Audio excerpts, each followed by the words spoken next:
session today.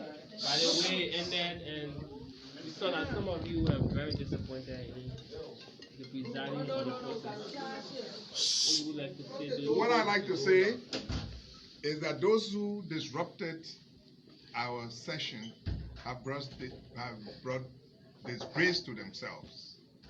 It is a disgrace to themselves because, in respect of the Liberian Senate, the entire national security leadership responded to our call, came to us for us to talk about the security situation in our country.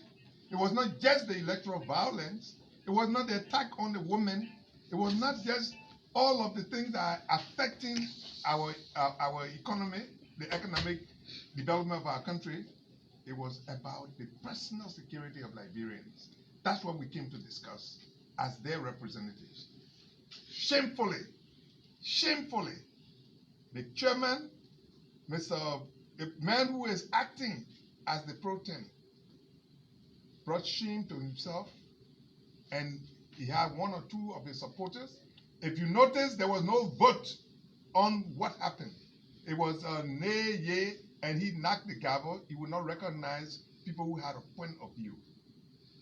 The man has demonstrated that he has no confidence in the Senate. Are you disappointed?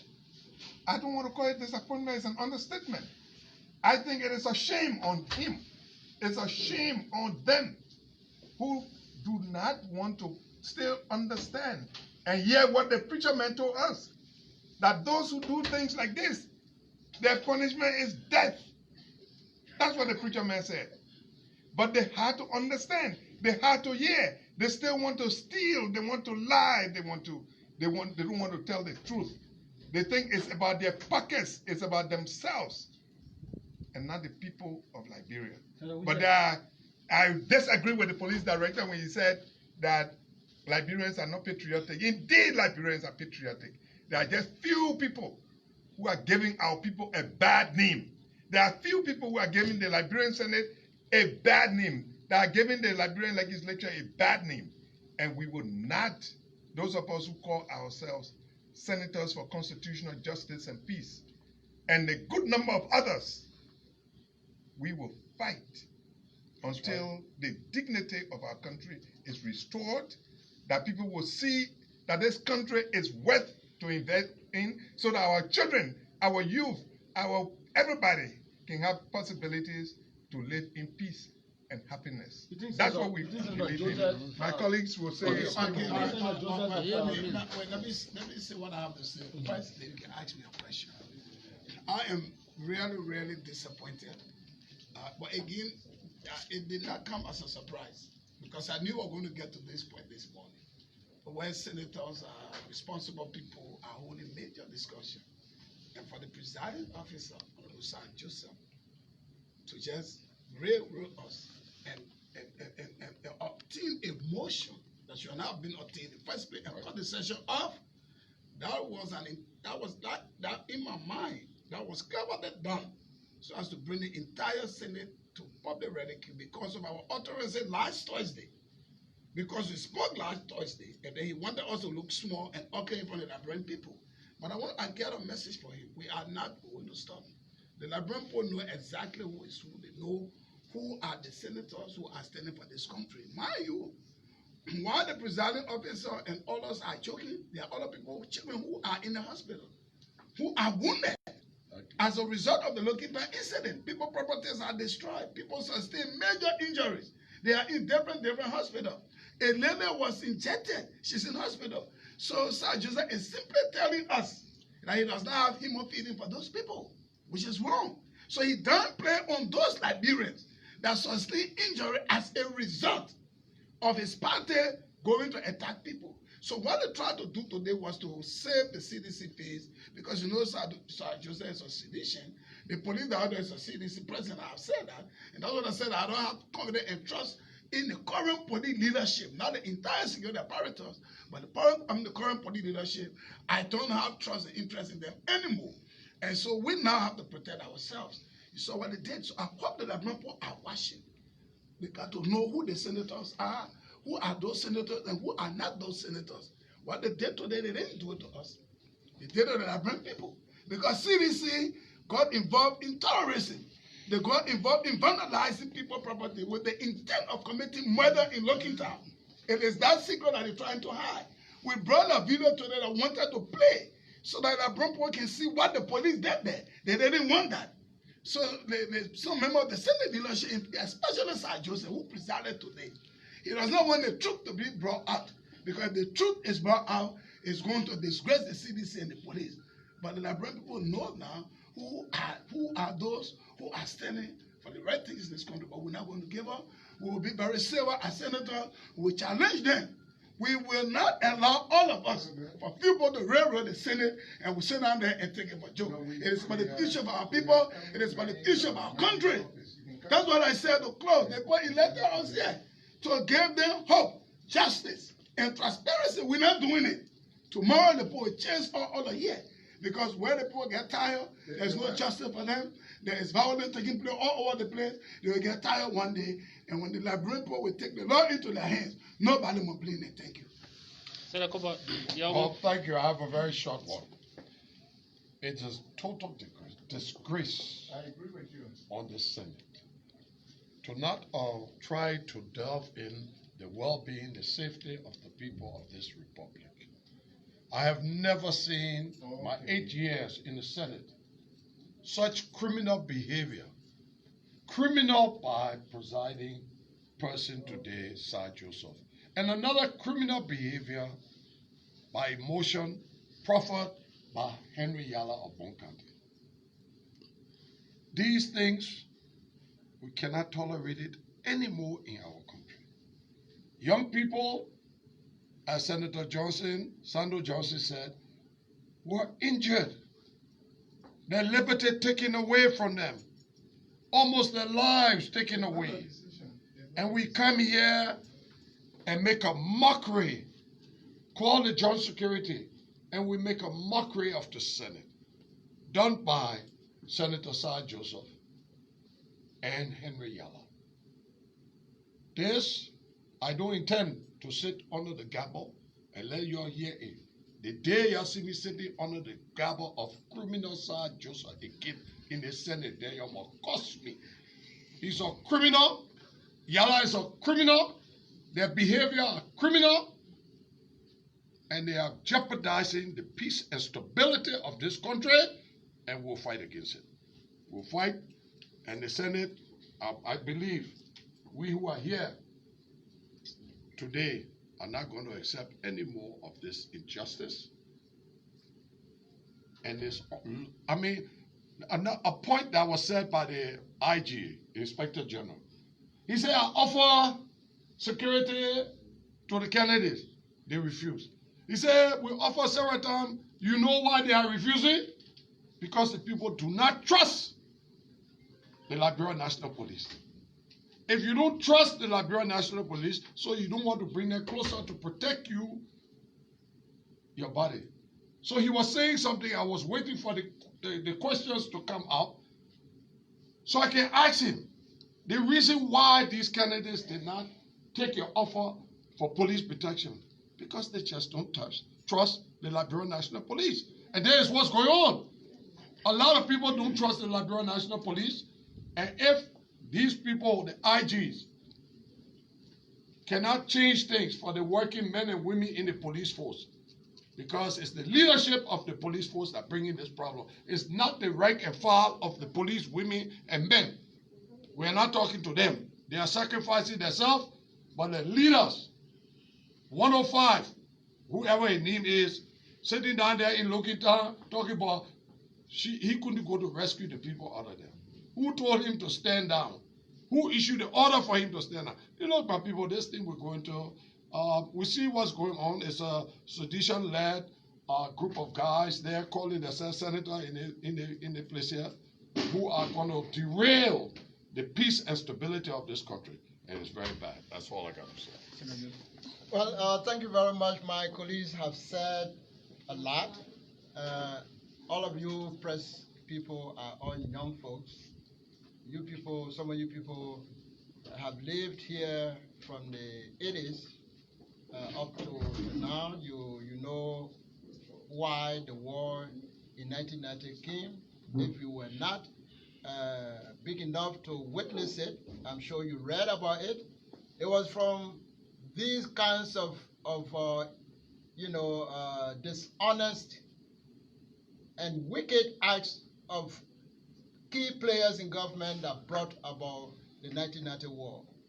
We got up in the mornings of the 1990, the 80s, and saw beheaded bodies. The government of the time took the pleasure of killing people, and nobody did anything. There were people in the Senate at that time. There were people in the House of Representatives. They didn't do anything. We are witnessing a repeat of that. And that's the reason why we are in the Senate, knowing what we went through that brought about the 14 years senseless war, as we call it. We are raising the red flag so that we cannot have a repeat. We know what took place in District 18. The IG is bluffing with the explanation that since the issue in District 18 last November or so, he stayed dragging and writing letters in August of 2019. Is that a real person? And we wanted to question him. The presiding stopped it. We know what happened at the Liberty Party headquarters. The aggressors came from the CDC. But where did they fire the tear gas? In the Liberty Party compound. Where the aggressors came from, they could not go there to fire. In fact, there where the 102 was flogged.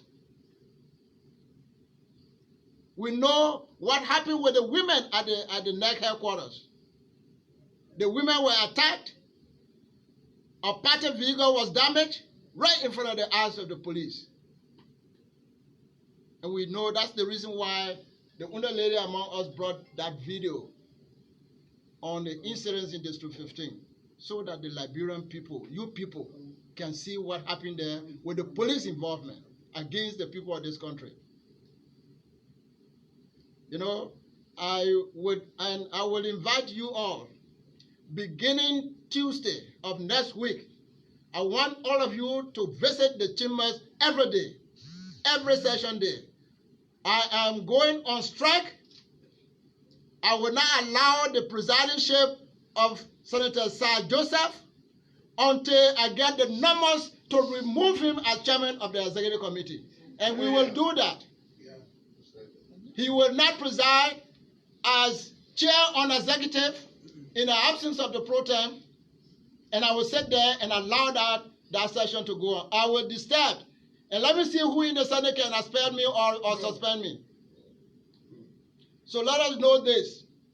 All of us that are talking to you, our voices will be on your radios, our faces will be on your TVs. We are at security risks. If you hear that my house is attacked, know that it is this government that is attacking me at my home. That's a fact. Because of what I'm saying. So all of you people, as soon as you hear that Senator Nathan house has been attacked, know that I have said it's the government that are attacking my house. So let that be known.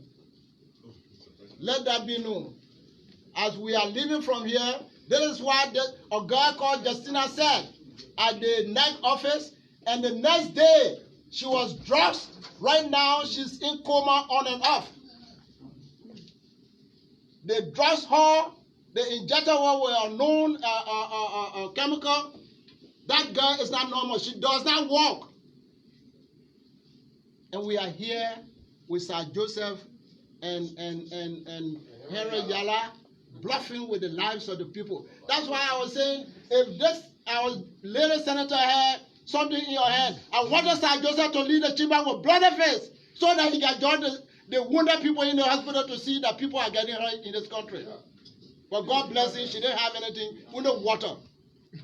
But what did she do with the water? Well, she wasted it on him. I hope it was going to be boiling water so he Toto there can go with fun.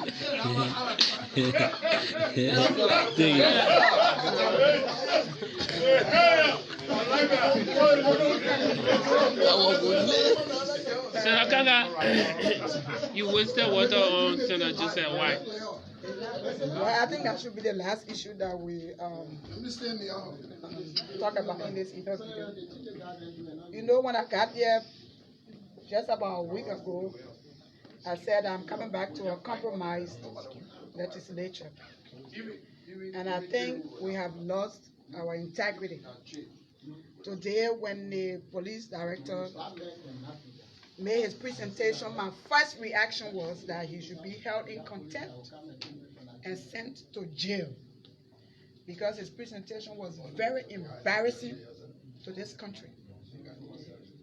You have incidents that occurred 4 or 5 months ago, and the police director is telling us that they wrote people who were involved, and because they did not respond, they could not make any report. So if I kill someone tomorrow, if I don't respond to the police, would I go free? So that was complete embarrassment to the Senate today.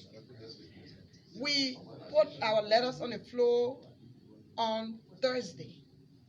We had overwhelming support from the Senate. All of the senators spoke in favor of the letter. Why?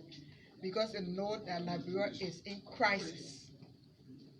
Everywhere you see growing fear. People don't want to come in the streets in the night. Leaders don't want to even go out because you don't know what to expect. We expected this day to be a day that will make some decisions to redeem our people when it comes to security for them. Unfortunately, some of our senators and leaders connived. They had a meeting and planned to disrupt this hearing today. All of you have been in the Senate as journalists. You know that there's no motion made when senators are still waiting to ask questions.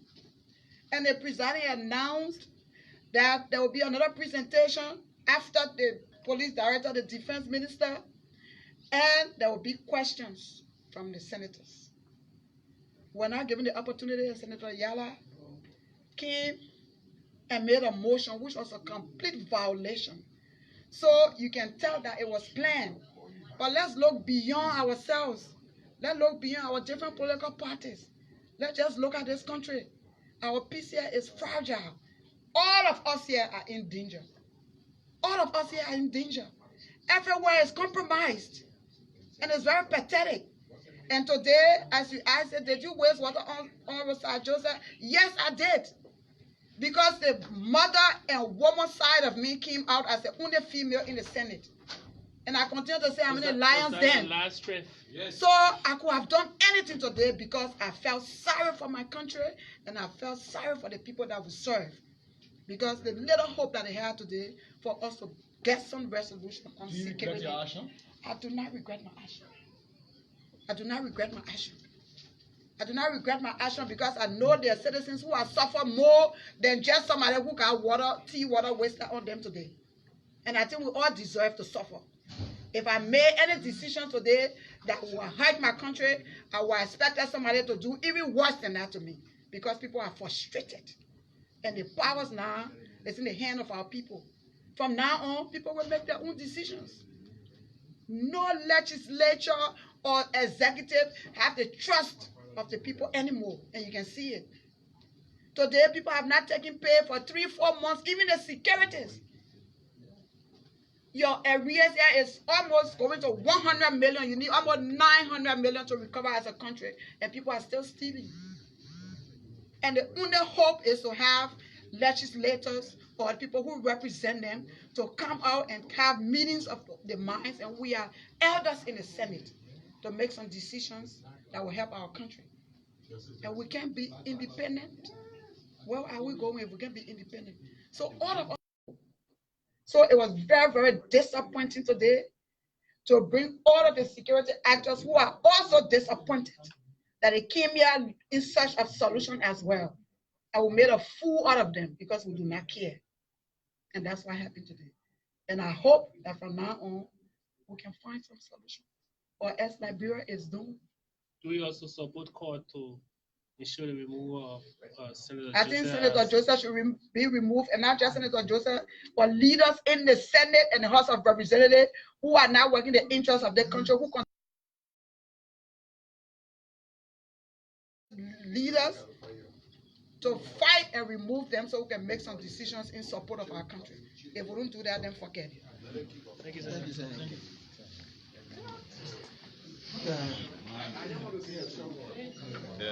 So what I want to say is that from my experience, I served in the 51st, I served in the 53rd, I'm serving now in the 54th legislature, okay? I believe the constitutional amendment, whether it can be a constitutional amendment, whether it can be a statute, the legislative leadership, meaning the speaker, the president pro tem, I don't think it should come from the ruling party. I think it's actually a disadvantage to the people of Liberia. Thank you.